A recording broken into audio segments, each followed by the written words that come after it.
नमस्ते Sagittarius, welcome to soul Kundalini. मेरा नाम रीमा है। जिन लोगों ने मेरे चैनल पे सब्सक्राइब कर लिया है, थैंक यू सो मच। और जिन लोगों ने नहीं करा है, प्लीज़ ज़रूर करिएगा, मेरे लिए बहुत इनकरेजिंग होता है। तो सैजिटेरियस, ये आपका सन, मून या राइजिंग साइन कुछ भी हो सकता है। ध्यान में रखिएगा कि ये जनरल रीडिंग्स हैं, तो वही गाइडेंस को फॉलो करिएगा जो आपके दिल, दिमाग और सोल में रेजोनेट करती हो। तो मैं आपका ओवरऑल एनर्जी कार्ड के साथ शुरू करूंगी और आपका कार्ड है एस ऑफ वॉन्ड। काफ़ी फायर पावर दिख रही है मुझे, वाओ। ये आपका टाइम आ गया है अभी लाइफ में कि आप इंस्पिरेशन ढूंढें, कहीं इंस्पायर्ड हों, और वो आपकी तरफ आ भी रही है, यूनिवर्स कह रहे हैं। शायद न्यू लव आपको रिलेशनशिप शुरू करनी है, या आपको इंस्पायर होना है स्पिरिचुअलिटी में जाने के लिए, कोई नया वेंचर शुरू करना है, या कुछ अपनी लाइफ को ओवरऑल चेंज करना है। एक ऑप्टिमिज्म आ रहा है आपकी तरफ और आप में से एक्साइटमेंट आ रही है। कोई नए रोमांस भी शुरू हो सकते हैं, जैसे मैंने कहा। एक पोटेंशियल है आप में इस पॉइंट पे जो अभी फिजिकल वर्ल्ड में मैनिफेस्ट नहीं हुआ है, क्योंकि आपके दिमाग में है। ये आपकी एनर्जीज आपको ये सराउंड कर रही हैं, एक्साइटिंग एनर्जीज हैं। थोड़ा करेज रखिए, परस्यू करिए कोई नई चीज़, कोई एक्साइटिंग चीज़, और अपना जो विजन है उसको डेवलप करिए। आपके लिए काफ़ी इम्पॉर्टेंट है। अब हम देखते हैं कि टैरो कार्ड्स क्या कह रहे हैं। आपका पहला कार्ड है स्ट्रेंथ, जैसे मैंने कहा करेज यूज़ करना है। आपका दूसरा कार्ड है एस ऑफ वॉन्ड्स, वाओ। आपका तीसरा कार्ड है थ्री ऑफ वॉन्ड्स, और आपका फोर्थ कार्ड है नाइन ऑफ वॉन्ड्स। काफ़ी फायर एनर्जी दिख रही है मुझे। और फिर ये जो दो कार्ड्स हैं ये मैं एंड में पढ़ूंगी। तो मैं शुरू करूंगी आपकी लव लाइफ से। सैजिटेरियस, एक मुझे टेंशन आपके दिमाग में दिखाई दे रही है। आप कुछ चिंता लेके घूम रहे हैं। ये नाइन ऑफ वॉन्ड में आपकी आदत है बाउंड्रीज़ बनाने की आपके आसपास। आप ये बाउंड्रीज़ को नीचे नहीं करना चाहते हैं। मुझे पता है कि कुछ पास्ट में ऐसा हुआ है जिसकी वजह से आपने दीवारें खड़ी कर ली हैं, लेकिन आपको कभी कभी अपना जो पास्ट होता है वो पास्ट में ही छोड़ देना होता है। अपने आप को डिफेंड करना छोड़ दें, गार्डेड में ही बने इतना। आप ये जो पास्ट हर्ट है, परेशानी और दिल जो आपका टूटा था, उसको अपना प्रेजेंट को ख़राब नहीं करने दीजिए। आप काफ़ी लोगों से मिलते हैं, आप काफ़ी लोगों से मिलेंगे, लेकिन आप हर्ट इतने हुए हुए हैं कि आप कॉम्प्रोमाइज़ नहीं करना चाहते, दूसरे लोगों को चांस नहीं देना चाहते, और आप वल्नरेबल नहीं होना चाहते। आप सोचते हैं ओ माय गॉड, अगर मैं अपने आप के दिल की खुल के बातें बता दूंगा या बता दूंगी तो वो मेरा फिर दिल तोड़ देंगे, वो मुझे फिर से हर्ट करेंगे। पर अगर आप वल्नरेबल नहीं होंगे, अपना दिल नहीं खोलेंगे, तो आप किसी के साथ एक ब्यूटीफुल डीप रिलेशनशिप में कैसे जाएंगे। ये बाउंड्रीज आपको बिल्कुल भी सर्व नहीं कर रही हैं। आप ट्रू लव, सोलमेट बिल्कुल नहीं ढूंढ पाएंगे। कि आप बाउंड्रीज इस्टेब्लिश करें, जो बहुत अच्छी बात होती है, पर आपको ये भी जानना है कि आपको गार्ड कब नीचे लेके आना है, ये भी आपको टाइमिंग पता होनी चाहिए। और यूनिवर्स आपको अभी ये भी कह रहा है कि थोड़ा स्टेप बैक करें, कोई माइंड गेम्स नहीं खेलें किसी के साथ। आप इनवर्ड्स जाएं, जैसे मैंने कहा, रीग्रुप करें अपने आप को, मेडिटेशन करें, अपने आप पे वर्क हार्ड करें, और कोई भी ऐसी सिचुएशन से रिमूव कर दें जो ड्रामा लेके आती है। आई थिंक काफ़ी स्ट्रगल से गो थ्रू किया है, मैं देख सकती हूँ, पर इस पॉइंट पे आपको कुछ बिल्कुल नया शुरू करना है। आपको एक सक्सेसफुल अगर रिलेशनशिप चाहिए, तो ये जो एनर्जीज़ हैं इनको छोड़िए, अपने दिल को खोलिए, अपने हार्ट चक्रा को खोलिए, अनहाता चक्रा कहते हैं उसको, उसके ऊपर वर्क करिए। लव दीजिए लोगों को, और अपने आप के लिए लव रिसीव भी करिए। एक बैलेंस होना चाहिए रिलेशनशिप में। अगर हम स्ट्रेंथ की बात करें, तो आप स्ट्रेंथ यूज़ करिए और ये वाले फेज से बाहर निकलिए। आप एक इतने स्ट्रॉन्ग ब्यूटीफुल पर्सन हैं, इनसाइड से और आउटसाइड से। आपके पास एम्पैथी है, कंपैशन है, करेज है। आपके पास ये भी करेज है कि आप चेंज कर सकते हैं कुछ भी एट एनी पॉइंट। आप जो ये कंपैशन है वो पहले अपने लिए यूज़ करिए, अपने पर्सनल लव के लिए यूज़ करिए। ये जो कंपैशन लेके घूमते हैं, ये अगर आप किसी के साथ रिलेशनशिप में हैं तो उसमें भी बोला जा रहा है फोर्स मत यूज़ करिए, उसकी जगह एम्पैथी और प्यार से बात करिए लोगों से। अगर आप रिलेशनशिप ब्यूटीफुल बनाना चाहते हैं, अगर आप किसी रिलेशनशिप में ऑलरेडी हैं तो लव से बातें करिए। अगर आप रिलेशनशिप में नहीं हैं तो अपनी एनर्जी चेंज करके एक ब्यूटीफुल पर्सन को अट्रैक्ट करिए। आपको इस पॉइंट पे मास्टर करने हैं अपने इमोशंस, और वो वाले इमोशंस जो बिल्कुल अननेसेसरी हैं, उनकी बिल्कुल भी ज़रूरत नहीं है आपकी लाइफ में।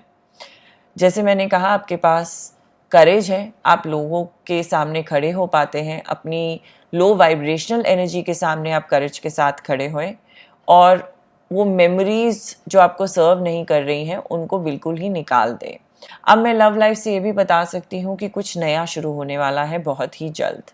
ये 3 ऑफ वॉन्ड्स जो कार्ड होता है, ये हो सकता है कि कोई इससे आपका कोई लॉन्ग डिस्टेंस रिलेशनशिप शुरू हो, क्योंकि ये नई शुरुआत दिख रही है एस ऑफ वॉन्ड्स से। कुछ भी हो सकता है, एक पैशनेट फिजिकल अट्रैक्शन दिख रही है मुझे, एक रोमांस जो शुरू होने वाला है दिख रहा है, ये एक इनिशियल स्पार्क है किसी के साथ। मुझे लग रहा है कि ये भी हो सकता है कि आप कोई वर्क के थ्रू किसी से मिलें, जैसे मैंने कहा लॉन्ग डिस्टेंस में कोई ओवरसीज़ भी रह सकता है, कोई नए स्टेट में भी हो सकता है। ये भी हो सकता है कि आप कहीं वेकेशन के लिए जाएं और वहाँ पे किसी से मिल लें या कोई वर्क कॉन्फ्रेंस में मिल लें। ये भी हो सकता है जैसे आजकल ऐप्स निकली हैं, ऐप्स में आप दुनिया में किसी से भी मिल सकते हैं, तो वहाँ से भी आप किसी पर्सन से मिल सकते हैं। बट कुछ हो रहा है, मुझे कुछ दिख रहा है होते हुए। ये जो प्यार है ये एक इनिशियल स्पार्क होगी, मिलते ही ऐसे चिंगारियाँ एक दूसरे को देख के निकलनी शुरू हो जाएंगी। एक रिन्यूअल ऑफ लव भी हो सकता है, शायद कोई पास से आए जिसके साथ आप बिल्कुल ही अपना फिर से प्यार शुरू करें। बट ये प्यार तब शुरू होगा जब आप अपने पास्ट को छोड़ देंगे। ये जो एनर्जी, हैवी एनर्जी आप कैरी कर रहे हैं, इसको चेंज करके एक ऑप्टिमिस्टिक एनर्जी लेके आएंगे। तो ये 3 ऑफ वॉन्ड्स और एस ऑफ वॉन्ड्स से मैं ये बता सकती हूँ कि लव लाइफ जो है वो एक मूव फॉरवर्ड कर रही है। आप एक रोमांटिक गोल सेट करें, लोगों से मिले, बाहर जाएं, ये आपके लिए इस पॉइंट पे बहुत इम्पॉर्टेंट है। ये काफ़ी एक्साइटिंग पीरियड आ रहा है लव में, जैसे मैंने कहा, क्योंकि वॉन्ड्स की जो एनर्जी होती है काफ़ी ऑप्टिमिस्टिक और एनर्जेटिक एनर्जी होती है। लविंग रिलेशनशिप्स दिख रही हैं मुझे आते हुए। एक पॉइंट ऑफ व्यू रखना है अपना और फोकस रखना है कि आपको कैसे रिलेशनशिप में जाना है, प्रेजेंट में रहना है और फ्यूचर के लिए अपनी एनर्जीज को चेंज करना है। और मुझे लगता है कि आपको लोगों को अपॉर्चुनिटी देनी भी बहुत इंपॉर्टेंट है, चाहे ट्रैवल कर रहे हो, चाहे ऑनलाइन मिल रहे हो। अपने आप को बंद नहीं रखें, अपने आप को क्लोज्ड ऑफ नहीं रखें। गार्ड्स आपको नीचे लाने हैं और ये जो इनिशियल स्पार्क है उसको एक नई रिलेशनशिप या कमिटमेंट वाली रिलेशनशिप में चेंज करना है। अब हम काम के बारे में बात करते हैं। अब काम में काफ़ी नेटवर्किंग दिख रही है मुझे, जैसे मैंने कहा 3 ऑफ वॉन्ड्स की नेटवर्किंग होती है। आप अननेसेसरी टेंशन नहीं लेके घूमें, अपने दिल को खोलिए, बहुत सारी चीज़ें हो रही हैं। अपनी स्ट्रेंथ को यूज़ करिए, अपनी करेज को यूज़ करिए और एक कुछ बिल्कुल नया शुरू करिए। एक मुझे न्यू ये चिंगारी दिख रही है काम में, क्रिएटिविटी दिख रही है जो आप यूज़ नहीं कर रहे हैं अभी। आप टेंशन जो है वो अपने दिमाग में लेके घूमते हैं, अगर वो हटा दें तो आपकी जो क्रिएटिव पोटेंशियल है बहुत ही जल्द बाहर निकल के आएगा। आप नेटवर्क करें लोगों से। इस कार्ड से मुझे ये भी दिख रहा है कि काम के लिए शायद आप ओवरसीज ट्रैवल करें या दूसरी सिटीज़ में ट्रैवल करें। पार्टनरशिप्स दिखाई दे रही हैं मुझे, इन्वेस्टमेंट्स दिखाई दे रही हैं। जो भी आपने काम किया है, जो हार्डवर्क किया है पहले, उसके रिटर्न्स भी आने अब शुरू हो जाएंगे। लेकिन आपको बोला जा रहा है यूनिवर्स के थ्रू कि आप जो काम कर रहे थे उसमें कुछ नयापन लेके आए, क्योंकि ये इनिशियल, जैसे मैंने कहा, ये कुछ स्टार्टअप और कुछ न्यू बिगिनिंग के कार्ड्स हैं। ये एक पैशनेट कार्ड है, जो आपने पैशन शायद पहले यूज़ नहीं करा है उसको आप लेके आए बाहर। और अगर आप एग्जिस्टिंग काम में कुछ नयापन लाना चाहते हैं तो वो करें, नहीं तो आप एक नया वेंचर भी शुरू कर सकते हैं, उसके लिए भी बहुत अच्छे कार्ड्स दिख रहे हैं। जब आप अपने एग्जिस्टिंग काम में नयापन लाएंगे तो एक नेक्स्ट लेवल पे जाएगा, रिटर्न्स बहुत अच्छे आएंगे। और अगर आप नया वेंचर भी शुरू करेंगे उसमें भी बहुत अच्छे रिटर्न्स दिख रहे हैं। अगर आप कोई मोनोटनी फील कर रहे हैं काम में, वो बिल्कुल चली जाएगी। एंजाइटी और टेंशन को बिल्कुल हटाइए और अपनी क्रिएटिव एनर्जीज को यूज़ करिए। इन्वेस्टमेंट्स के लिए आप राइट लोगों से बातें करिए, रिवॉर्ड्स आ रहे हैं, रिटर्न्स आ रहे हैं। और जैसे ही ये सब शुरू होगा आप ऑटोमेटिकली, ऑप्टिमिस्टिकली आगे बढ़ते जाएंगे और नई ऊंचाइयों पे पहुंच पाएंगे। कुछ करेज रखिएगा समथिंग न्यू स्टार्ट करने के लिए और अपना विजन डेवलप करने के लिए। आपका नेक्स्ट कार्ड कह रहा है फॉरगिवनेस। मैं एक्नॉलेज करता हूँ कि रिजेंटमेंट जो हमारे दिल में होती है वो फ्लो ऑफ लव को ब्लॉक करती है। मैंने आपको कहा है कि आपकी खुद की क्रिएशन है।